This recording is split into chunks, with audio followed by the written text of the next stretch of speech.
오늘은 기념이라는 제목으로 말씀의 은혜를 함께 나누고자 합니다.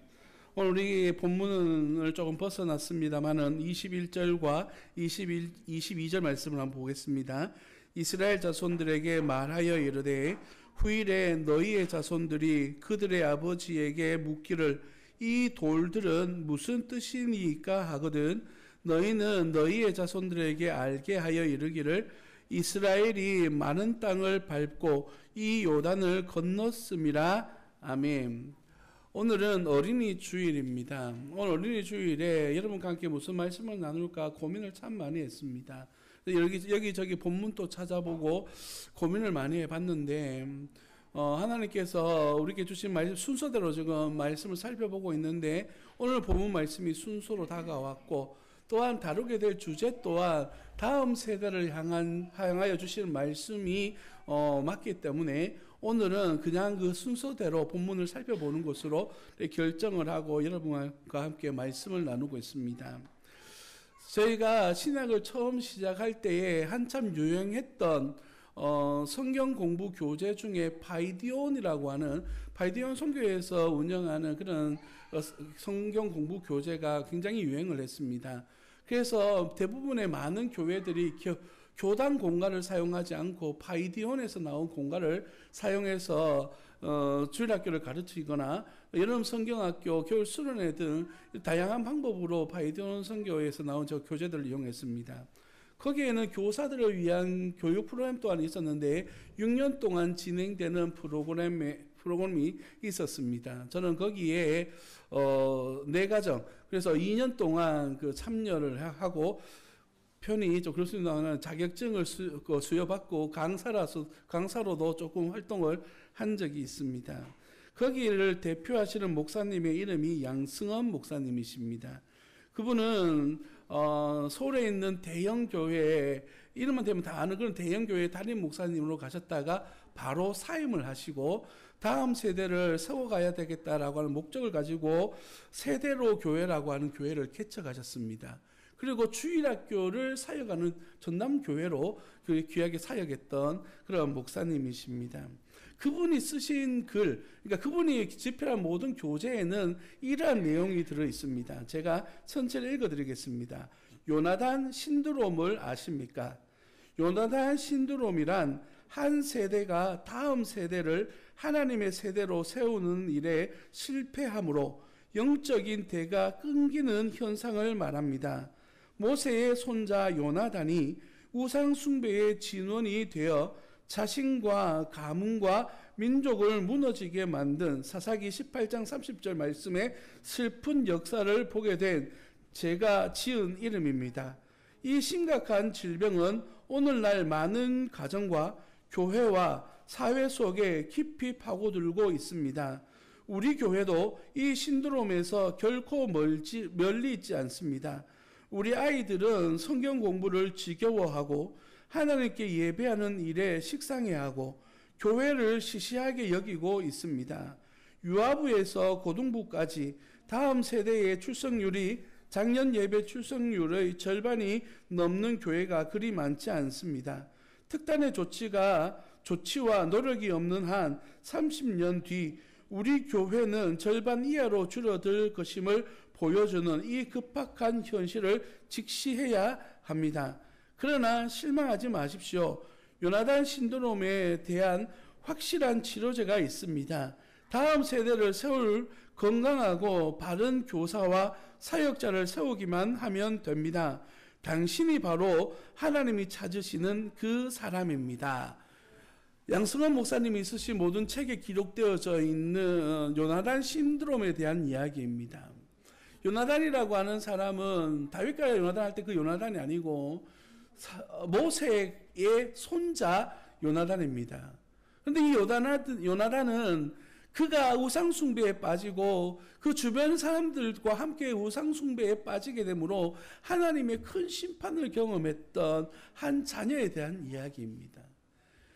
아무리 위대했던 모세라 할지라도 자기 자녀들에 대하여서 바르게 교양육하지 못했을 경우에 생겨나게 되는 이 심각한 문제. 이 글을 쓰신 지가 20년이 넘었는데 그가 30년 후에 다시 말해서 우리 앞으로 한 10년 후에쯤 되면 주일학교가 얼마나 남아있을까? 여러분, 우리 교회에 주일학교 학생들이 많이 오면 유초등부, 중고등부 합쳐서 한 20명 정도가 하고 적게 올 때는 합쳐서 한 10여 명 정도가 출석을 합니다.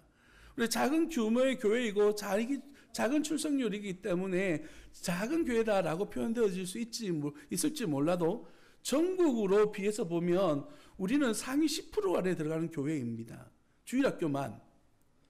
지금 부산에 있는 대형 교회들, 큰 교회들 중에 주일학교가 없는 교회가 50%가 넘어섰다고 합니다. 도시인데도 불구하고. 시골에는 주일학교가 없는 교회는 대부분이고요. 우리 지역만 해도 우리 노회가 한 60여 교회가 있는데 주일학교가 있는 교회는 20개 교회가 채 되지 않습니다. 그처럼 다음 세대가 세워지지 않는 시대가 바로 지금 우리가 살아가고 있는 시대입니다.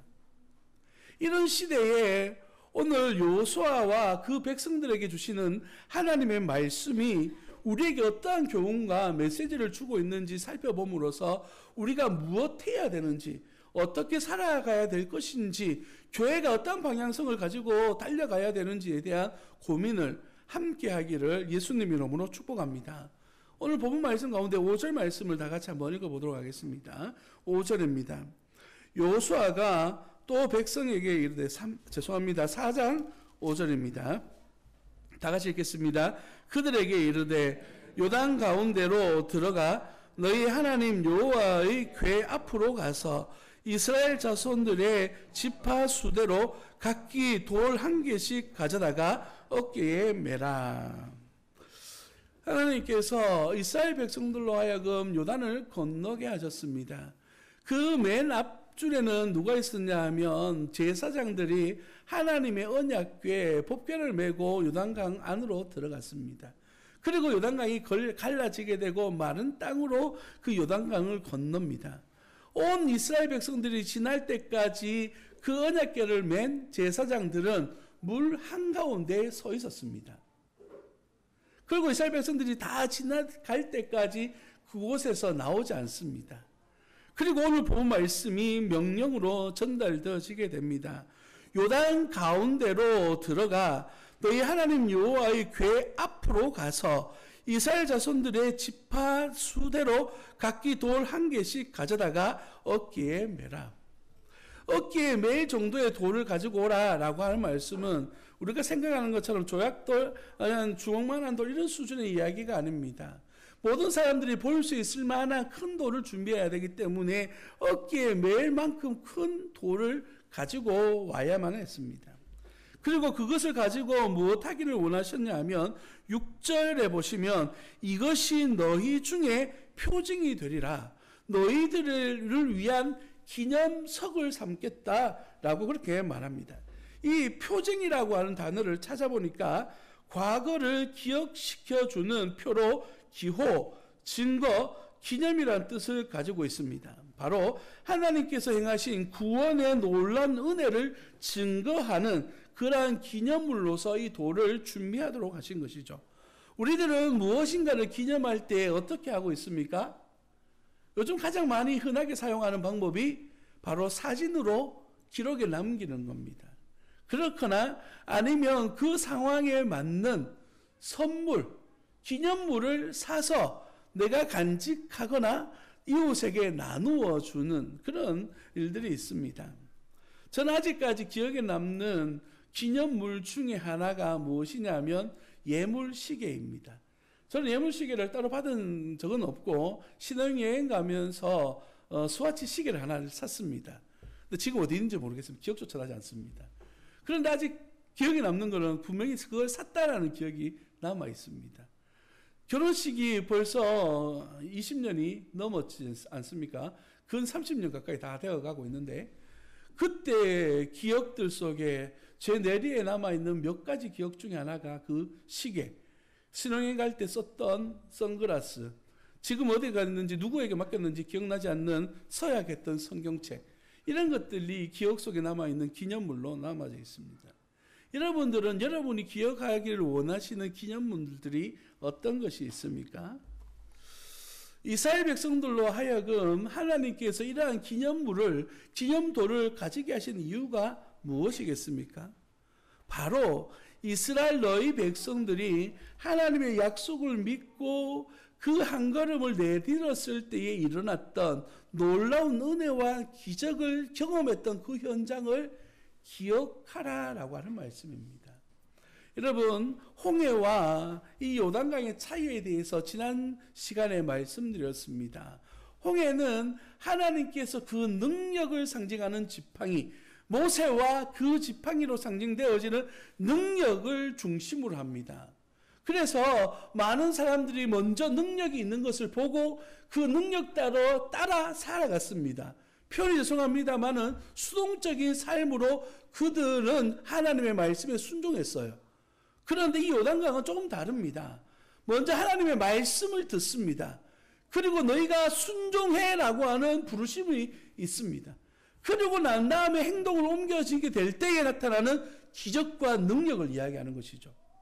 무엇을 보고 가느냐가 다른데 바로 결과가 우리 내 눈앞에 이루어지고 있음을 보면서 걷는 것과 그냥 약속, 그 말씀 하나만 믿고 나아가는 것은 전혀 다른 문제입니다.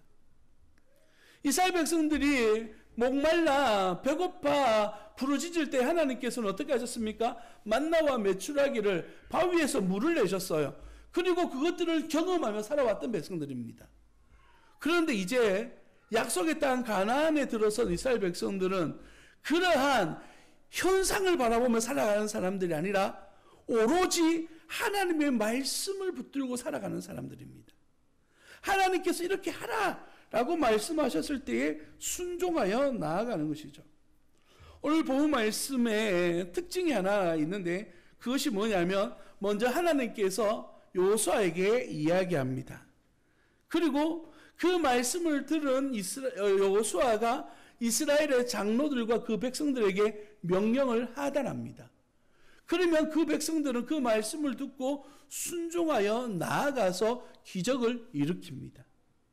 단계가 있고 순서가 있습니다. 먼저 하나님의 약속의 말씀을 듣습니다. 그 말씀을 들은 지도자 여호수아가 먼저 믿음으로 백성들에게 하나님의 말씀을 전달하여 선포합니다.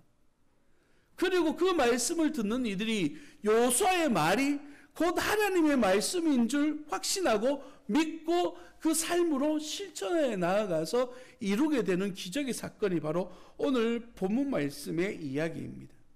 8절 말씀을 보십시오. 이렇게 이야기합니다. 이스라엘 자손들이 여호수아가 명령한 대로 행하되 여호와께서 여호수아에게 이르신 대로 이스라엘 자손들의 지파의 수를 따라 요단 가운데에서 돌 12를 택하여 자기들이 유숙할 곳으로 가져다가 거기에 두었더라 라고 기록합니다. 여기에서 놀라운 사실 하나를 봐야 되는데 그것이 뭐냐면 하나님의 말씀이 처음 여호수아에게 임했다는 사실이고 그 말씀이 누구에게 전달되어지고 있다고요? 그 백성들에게 전달되어지고 있어요. 그리고 그 순종할 사람들은 누구입니까? 그 백성들입니다. 여러분 숫자의 변화가 있습니다. 여호수아는 한 사람입니다. 내가 말씀을 받았으니까 내가 순종하면 돼요. 그런데 내가 전달할 사람들은 순종할지 안 할지는 누구에게 결정권이 있는 겁니까? 여호수아 자신에게 있나요? 하나님에게 있나요? 아니에요. 그들 스스로에게 있습니다. 처음에는 12지파일 것이고 그리고 그 한 사람 한 사람일 거예요. 오늘 본문 말씀에 보면 그 지파의 수대로라고 하는 단어를 사용합니다. 한 사람 한 사람의 순종을 이야기하는 것이죠. 오늘 이 자리에 하나님의 말씀을 목사가 아무리 선포해도 말씀을 듣고 말씀을 마음판에 새기고 삶으로 실천하지 아니하면 이 말씀은 은혜도 없고 능력도 없는 것입니다. 나의 자녀이군 나와 관계적으로 관계가 전혀 없던 중요하지 않습니다. 이 말씀을 들음으로 말미암아 내가 하나님의 말씀대로 순종하겠다라고 하는 결단하는 그 사람에게 하나님의 은혜와 능력이 나타나는 것이지 그저 듣고 지나가 버리는 이 한 시간에는 우리의 삶을 변화시킬 수 있는 능력이 나타나지 않습니다. 언젠가 말씀드렸습니다마는 동일하게 시간이 흘러갑니다. 이 한 시간에 여기에 모든 사람에게 동일하게 흘러가요. 그러나 그 말씀을 가슴판에 새기고 이 말씀을 의지하게 되는 사람에게는 이 시간이 두께를 가지기 시작합니다. 이 시간이 나에게 은혜로운 시간으로 기억되어지고 기념되어집니다. 내 평생에 이 시간이 들었던 말씀이 나로 하여금 살게 하고 능력의 삶을 이끌어가는 원동력이 되어지는 것이죠. 누구에게 동일한 시간이 아니에요. 나에게 특별한 시간으로 다가온다는 사실입니다. 하나님 앞에 그 말씀에 순종했을 때에 일어나게 되는 이 놀라운 은혜와 그 경험들을 기억하고 기념하는데, 목사가 기념하는 것이 아니라 여러분이 기억하시고 기념하셔서 하나님의 은혜 가운데 거하시기를 예수님 이름으로 축복합니다. 이러한 은혜를 경험했던 이스라엘 백성들, 그리고 여호수아에게 하나님의 특별한 은혜를 주십니다. 14절에 보면 그날에 여호와께서 모든 이스라엘의 목전에서 여호수아를 크게 하심에 그가 생존한 날 동안에 백성이 그를 두려워하기를 모세를 두려워하던 것 같이 하였더라. 아멘. 여러분, 지도력은 누구에 의해서 세워지게 되는 것입니까? 지도력은요, 내가 앞서서 소리 지른다고 생겨나는 것이 아닙니다. 그 지도력을 받는 사람들의 순종에 의해서 드러나게 되는 것이에요. 오늘 여호수아가 하나님으로부터 사람들로부터 인정받는 이유는 이스라엘 백성들이 순종했기 때문입니다. 만약에 그 누구도 하나님의 말씀에 대하여 여호수아의 그 말씀에 대하여 말에 대하여서 순종하지 않았다면 여호수아는 인정받지 못했을 것이에요. 뿐만 아니라 이제 약속의 땅 가나안에서 전쟁을 통하여 차지하게 될 땅에서 이스라엘 백성들도 인정하지 않는데 그 가나안 백성들이 인정하겠습니까? 세상 사람들도 인정하지 않을 것이에요. 지도력은 하나님이 주시는 권리를 우리 믿음의 성도들이 인정하고 받고 순종하는 것을 이야기합니다. 하나님의 말씀이 목사를 통하여서 지도자를 통하여서 선포되어지고 있다라는 사실을 내가 믿고 인정하고 순종하는 순간에 하나님의 능력으로 임하는 것이지, 우리가 그 권위를 인정하지 않는다면 우리 앞에 있는 지도자들은 그 힘과 그 능력을 잊어버릴 수밖에 없습니다. 여러분, 언제 은혜가 됩니까?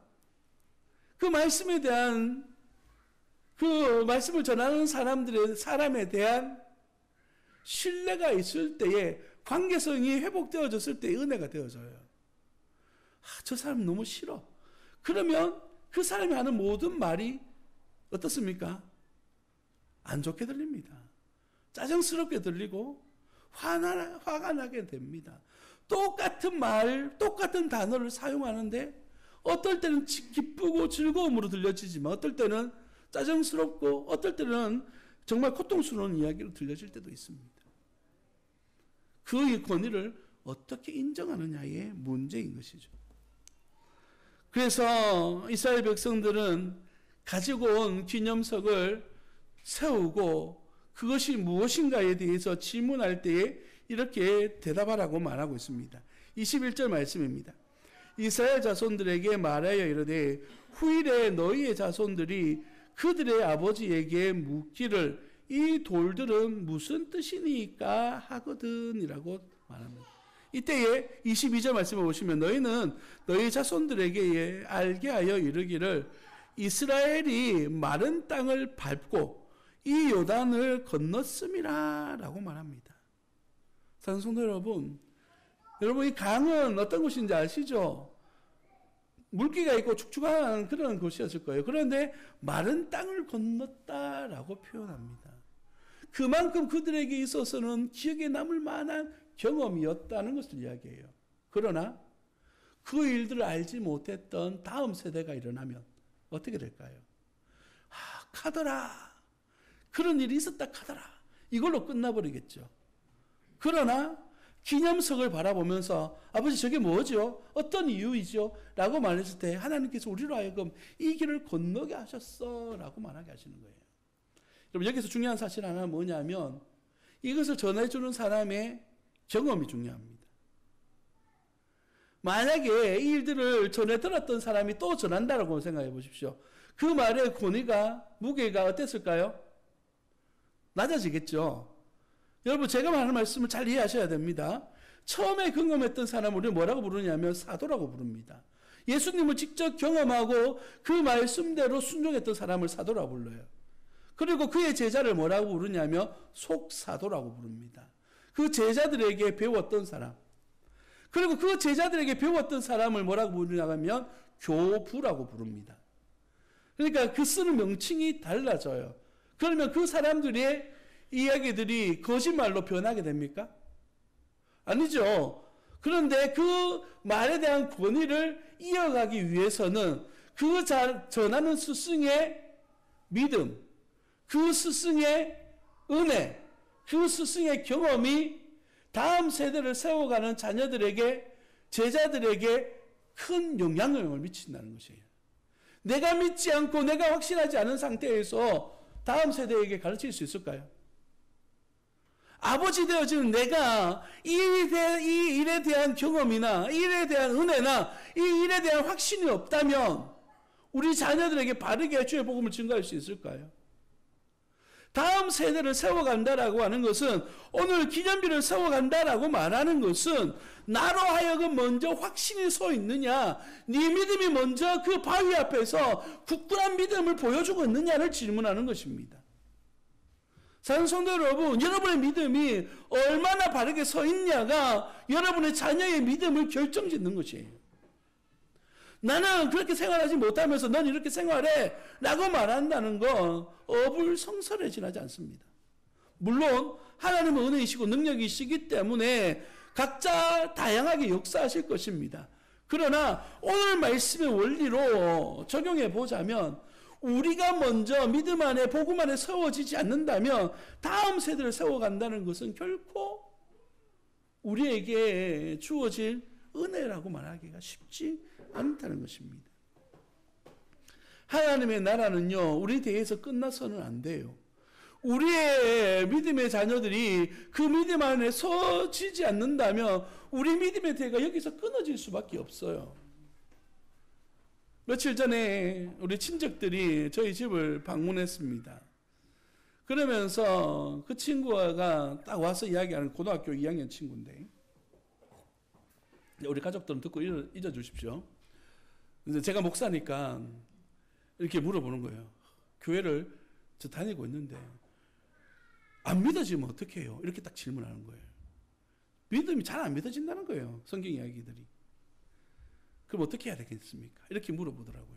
여러분, 그러면서 대를 한번 짚어봤는데 이 친구가 예수님을 믿은 지 몇 대손인가 이렇게 계산해 보니까 천지 짚어가서 위로 올라가 봤잖아요. 4대째 예수님을 믿고 있는 집이더라고요. 얼마나 믿음이 이어지고 오고 있는 그런 가정이지 않습니까? 근데 잘 믿어지지 않는데, 확신이 서지 않는데요. 두 가지 이유가 있습니다. 첫 번째는 처음 믿는 사람들은요, 믿음에 목숨을 걸어야 돼요. 처음 예수님을 알기 시작하면 내가 예수님을 믿느냐 안 믿느냐를 결정해야 될 세대이기 때문에 우리가 그 믿음을 소유한다는 것에 대한 간절함과 소중함이 있습니다.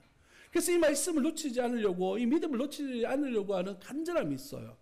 그러나 2세대로 가면 갈수록 그 간절함이 없어요. 왜냐하면 태어나 봤더니 난 교회 다니는 사람이에요. 그리고 교회를 내가 자의에 의해서 가는 것이 아니라 부모님의 강요에 의해서 다니기 시작해요. 그러다 보니까 막 이제 중학교, 고등학교가 되면 우리 형식적 사고라 그래서 우리가 믿어지지 않는 것들에 대한 이제 생각들이 생겨나기 시작하는 거예요. 눈에 보이지 않는 것들에 대해서. 그러니까 믿음에 대해서 갈등을 하는 것이 당연한 것이에요.